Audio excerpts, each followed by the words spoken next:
राधे कृष्णा। प्रिय मित्रों, आज का ये जो मंगलकारी वीडियो है, ये आप शर्त लगा लीजिए। कितने की लगा रहे हैं? जितने की भी लगाना हो हमारी तरफ से आप लगा लीजिए। हर कोई व्यक्ति बिना स्किप किए इस वीडियो को पूरा देखेगा। पूछिए क्यों? क्योंकि जो थंबल बाहर जो थंबल लगा है ना, जिसको आप देखकर अंदर आए हैं, उसी थंबल का उत्तर पाने के लिए, जो उस पर लिखा है उस चीज का उत्तर पाने के लिए कहीं ना कहीं बिना स्किप किए हर कोई इस वीडियो को देखेगा। और जो यंग एज के बालक हैं या बालिकाएं यानी कि लड़का लड़की हैं, वो तो विशेषकर देखेंगे, और साथ ही माता पिता भी इस वीडियो को देखने से पीछे नहीं रह पाएंगे। इसीलिए क्योंकि प्रिय मित्रों, इस मंगलकारी वीडियो में, इस सुंदर से वीडियो में वो आज आपको ज्योतिष की महाजानकारी हम देने जा रहे हैं, जिसको जानकर, जिसको देखकर, जिसको समझकर आप यह पता कर सकते हैं कि आपकी होने वाली वाइफ का या होने वाले हस्बैंड का, यानी कि आपके लिए जो चुना गया या चुना जाएगा, उस बालक का क्या नाम होगा, उस बालिका का क्या नाम होगा, या उसका क्या नामाक्षर होगा। है ना इंटरेस्टिंग जानकारी? तो पूरा वीडियो देखेंगे या नहीं? मुझे लगता है आज मुझे कहने की आवश्यकता नहीं कि फुल वीडियो वॉच कीजिएगा। आज तो नहीं कहें तो भी फुल वीडियो वॉच हो जाएगा। I am confident. सो इतनी रोचक जानकारी है अपने मित्रों, आप, मुझे लगता है कि आप पूरा वीडियो देखेंगे। So full video watch now. तो प्रिय मित्रों, आइए बिना देरी किए इस रोचक, इस मंगलकारी और समथिंग समथिंग जितने शब्द कहें वो कहीं ना कहीं इस वीडियो के लिए कम पड़ेंगे। तो इस मंगलकारी जानकारी को जानते हैं। बस आपसे यह निवेदन है कि आप अपना ध्यान बस इस वीडियो पर केंद्रित कर लीजिएगा, तो निश्चित ही बड़ी आसानी से आप भी अपने पार्टनर का नाम या अपने पार्टनर का नामाक्षर जान सकते हैं। और यदि आप विवाहित हैं तो फिर तो जरूर नोटिस कीजिएगा। जो विवाहित नहीं है उनके लिए तो है ही, लेकिन जो विवाहित हैं वो तो अवश्य नोटिस कीजिए, और फिर कमेंट सेक्शन में जाकर के कहीं ना कहीं हमें अवगत कराएं कि यह जानकारी आपको किस प्रकार की लगी।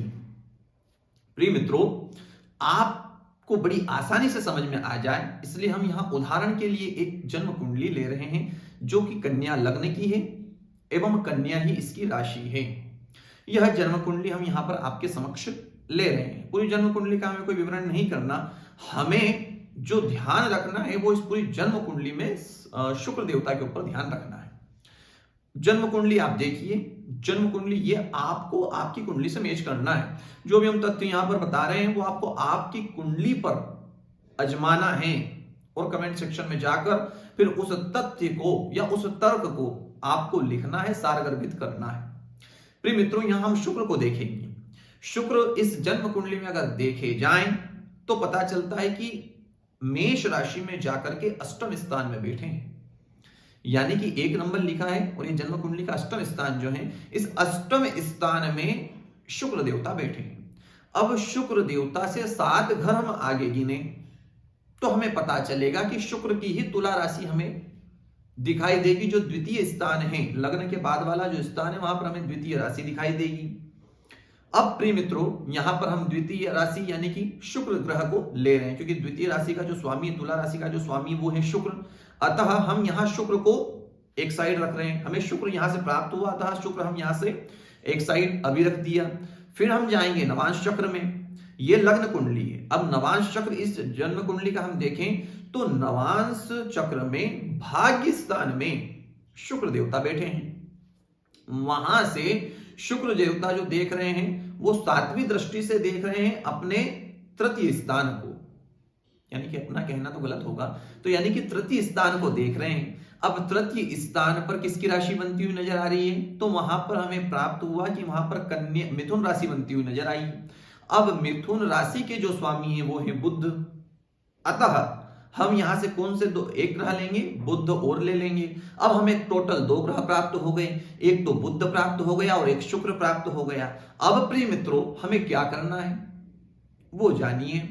अब आपको जो करना है कार्य वो यह करना है कि सप्तम स्थान को देखना है, यानी सप्तम पर केवल कोई अंक लिखा हो तो ठीक है, या फिर सप्तम स्थान पर कोई ग्रह बैठा हो, या सर्वश्रेष्ठ होगा ग्रह इत्यादि का विवरण यहां हम नहीं लें तो सर्वश्रेष्ठ होगा, इसलिए हम यहां पर सप्तम का अंक लेंगे। अब उस अंक के जो स्वामी हैं वो कौन है, तो इस जन्म कुंडली में अगर हम देखें तो कहीं ना कहीं हमें इस जन्म कुंडली में सप्तम स्थान में मीन राशि बनती हुई नजर आ रही है, और मीन राशि के जो स्वामी है वो है बृहस्पति देव।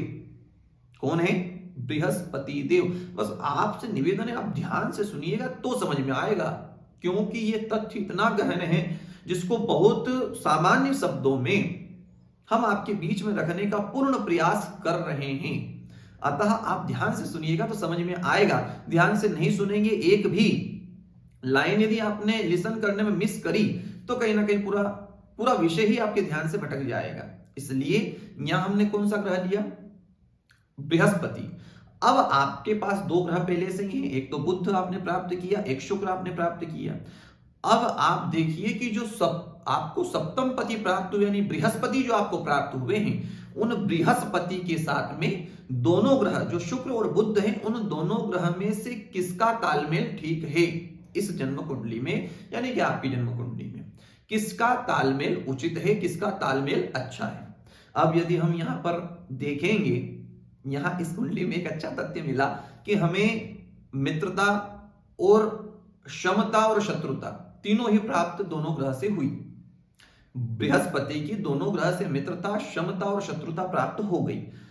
अब यहां पर तत्कालिक मैत्री, नैसर्गिक मैत्री और पंचदा मैत्री तीनों का मिश्रण किया, साथ में देश काल और परिस्थिति, क्योंकि ज्योतिष शास्त्र देश काल और परिस्थिति के हिसाब से ही चलता है, अतः देश काल और परिस्थिति इनका परिमाप लिया और लेकर हमने यह पता किया कि यहां पर बृहस्पति से अधिक शुक्र का तालमेल, कहीं ना कहीं बुध, माफ कीजिएगा, बुध से अधिक शुक्र का तालमेल बृहस्पति से ठीक बैठ रहा है।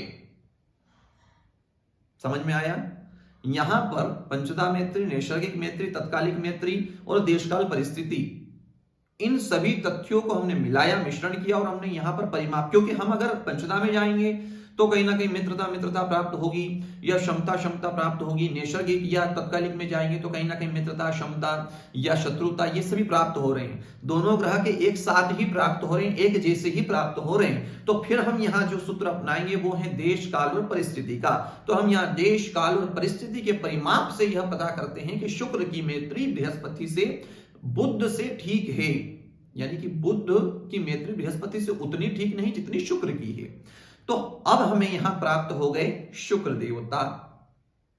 कौन प्राप्त हो गए, शुक्र देवता। अब शुक्र देवता की राशि बनती है तो वो है वृषभ राशि और तुला राशि। अब वृषभ राशि में 3 नक्षत्र यानी कि 9 वर्ण इसमें और 9 वर्ण तुला राशि में आ गए, 18 वर्ण में प्राप्त हो गए। अब इन 18 वर्णों में से ही बालिका का ये एक बालक की कुंडली है, अतः कहीं ना कहीं बालिका का जो नाम रहेगा इन 18 वर्णों में से रहेगा। लेकिन कहीं ना कहीं मन में गुरु जी ये तो बहुत ज्यादा नाम हो गए, इसमें से कोई ना कोई तो मतलब ये तो तुक्का जैसा हो गया। अपनी नॉर्मली भाषा में ऐसे ही कहते हैं, हम इंदौर के हैं तो कहीं ना कहीं इंदौर में ऐसे ही कहते हैं, तुक्का लगा लिया, तो कहीं ना कहीं ये तो ऐसा हो गया। नहीं, अभी विषय पूर्ण नहीं हुआ है, बस थोड़ा सा कहीं ना कहीं सब्र कीजिए, जब विषय पूर्ण होगा तब बड़ी आसानी से आपको सभी चीजें, सभी तथ्य बड़ी आसानी से समझ में आएंगे। प्रिय मित्रों, 18 वर्ण हमें यहां पर प्राप्त हुए, जो ई उ ए अ वी वी वू वे वो इत्यादि, रारी रूरे रोता ती तूते इत्यादि हमें प्राप्त हो गए। अब यहां पर हमें जब 18 वर्ण प्राप्त हुए, अब हमें क्या करना है कि फिर सप्तम स्थान को देखना है। ध्यान दे रहे हैं, फिर हमें क्या करना है, सप्तम स्थान को देखना है और सप्तम स्थान पर जो ग्रह वहां के बनते हैं, यानी कि उस ग्रह का, उस घर का जो स्वामी है, उस घर का स्वामी किस नक्षत्र में जाकर के बैठा है, और साथ ही निमित्त रूप से शुक्र देवता जो हैं वो इस जन्म कुंडली में किस नक्षत्र में जाकर के बैठे, हमें यह देखना है। तो हम पता करेंगे कि इस जन्म कुंडली में जो बृहस्पति देवता है वो मृगशिरा नक्षत्र में जाकर के बैठे हैं, और फिर कहीं ना कहीं जो शुक्र देवता है वो कृतिका नक्षत्र में जाकर के बैठे हैं। अब एक नक्षत्र में 4 वर्ण आते हैं। अब हमें यहाँ पर कितने वर्ण प्राप्त हो गए, तो कहीं ना कहीं 4 वर्ण इत्यादि हमें यहाँ पर प्राप्त बड़ी आसानी से हो गए। अब होगा क्या कि अब जन्म कुंडली में यह निरीक्षण किया जाएगा कि शुक्र और बृहस्पति, यानी कि 8 वर्ण, माफ कीजिएगा 4 वर्ण कहां प्राप्त हो गए, 8 वर्ण प्राप्त हो गए। तो अब उन 8 वर्णों में से हमें 4 वर्णों का चयन करना है। किस प्रकार से करें? 2 ग्रह हैं, 8 वर्ण हैं, सस्पेंस जारी है और कहीं ना कहीं पिक्चर का आनंद आ रहा है। तो कहीं ना कहीं ये वर्ण प्राप्त हो गए। अब क्या किया जाए? अब आपको क्या करना है कि दोनों ग्रहों में से बल देखना है। 2 ग्रह, 8 वर्ण, किसकी तरफ जाएगा पलड़ा? सस्पेंस बहुत सारा क्रिएट हो गया है। कौन जीतेगा यहां पर? कौन जीतेगा, बृहस्पति या शुक्र? बृहस्पति या शुक्र, कौन जीतेगा? तो यहां पता चलता, इस जन्म कुंडली का हम निरीक्षण करें तो हमें पता चलता है कि शुक्र का पलड़ा भारी है। किसका पलड़ा भारी है? शुक्र का पलड़ा भारी है। यहां हमें शुक्र देवता बल में कुछ, हालांकि मृत अवस्था में यहां देख रहे हैं, बृहस्पति अस्त अवस्था में है, शुकेश और सप्तमेश होकर के जाकर के दशमेश में जाकर के बैठ गए, यानी कर्मेश में जाकर के उनका निवास हो गया है। शुक्र सूर्य उनके साथ में, राहु उनके साथ में। परंतु अगर देशकाल का तो यहां नहीं योग है, अतः यहां दोनों स्थितियों को भापा जाए, परिमापा जाए तो हमें पता चलता है कि शुक्र कहीं ना कहीं अपना पलड़ा भारी रखते हैं, क्योंकि वो जहां जाकर बैठे हैं वो घर है इस जन्म कुंडली में मंगल का। इस जन्म कुंडली में मंगल का है, यानी कि मंगल वहां के कारक हैं और मंगल से शुक्र देवता शम है, चाहे पंचदा, चाहे नैसर्गिक, चाहे तत्कालिक, तीनों स्थितियों में यहां मंगल देवता शुक्र से सम है। परंतु जहां बृहस्पति बैठे हैं, वो हैं बुध की राशि, और उसके वो कन्या राशि वहां पर हमें पता चल रहा है। तो वो मिथुन राशि, माफ कीजिए, मिथुन राशि हमें पता चल रहा है। तो मिथुन राशि जो है वो कहीं ना कहीं बृहस्पति, उसके जो मिथुन राशि के स्वामी है वो है बुध, और बृहस्पति जो है वो उसके शत्रुत्व भाव रख रहे हैं, आपस में दोनों शत्रुत्व भाव रख रहे हैं। अतः अस्त भी हैं, और शुभ ग्रह का अस्त होना कहीं ना कहीं विशेष कठिनाइयां, विशेष परेशानियां जीवन में विशेष लाते हैं। अतः इन सारी स्थितियों का परिमाप कर हमें पता चला कि यहां शुक्र के पास बल है। अतः शुक्र किस नक्षत्र में बैठा है तो हमें पता चला कि शुक्र देवता कृतिका नक्षत्र में बैठे। 18 वर्ण प्राप्त हुए, 18 से हमने फिर 8 वर्ण प्राप्त किए, और 8 वर्ण से फिर हमने 4 वर्ण प्राप्त किए, और वो 4 वर्ण हैं अ ई उ ए, अ ई उ ए। अतः इस जातक का विवाह जो होगा वो इन 4 वर्णों वाली बालिका के साथ में होगा। अ ई उ ए, इन 4 वर्णों वाली जातिका के साथ में, यानी कि बालिका के साथ में इसका विवाह होगा। Understood? You know better understood, I think you know better understood. And मुझे ऐसा लगता है कि आप बहुत अच्छे से ये जानकारी को समझे होंगे, और कहीं ना कहीं अब इसे आप अपने जीवन में अवश्य उतारेंगे। आप यदि जन्म कुंडली का निर्माण करने वाले हैं, या ज्योतिषाचार्य हैं, या किसी भी तथ्य में, किसी भी फील्ड में हैं आप, तो इस वीडियो को देखने के बाद आप या तो अपनी पत्नी का नाम या अपने पति का नाम बड़ी आसानी से, विवाह से पहले ही बड़ी आसानी से जान सकते हैं, ऐसा हमें पूर्ण विश्वास है इस वीडियो को देखने के बाद। तो प्रिय मित्रों, इतनी अच्छी जानकारी हमने आपको दी, अब तुरंत हमारे चैनल को सब्सक्राइब कर दीजिए, शेयर करना ना भूलें, और कहीं ना कहीं लाइक करना इस वीडियो को ना भूलें। अपने इष्ट मित्र, बंधु बांधव सबसे निवेदन कीजिए कि इस चैनल को बड़ी से बड़ी मात्रा में सब्सक्राइब कीजिए। कोई एक विशेष चैनल नहीं, केवल आप सभी सहपाठियों के भाव से, प्रेम से, स्नेह से ये चैनल चल रहा है, और आप सभी सहपाठियों के भाव से, स्नेह से, प्रेम से ये चैनल चलता रहे, बस यही भगवान से अभिलाषा है। इसलिए प्रिय मित्रों, आपका प्रेम हमें सदा प्राप्त होता रहे, और ऐसी रोचक जानकारियों के लिए बने रहिए हमारे साथ। आज के लिए बस इतना ही, पुनः मुलाकात होती है कुछ नए रोचक वीडियो के साथ, तथ्य के साथ। तब तक के लिए राधे कृष्णा।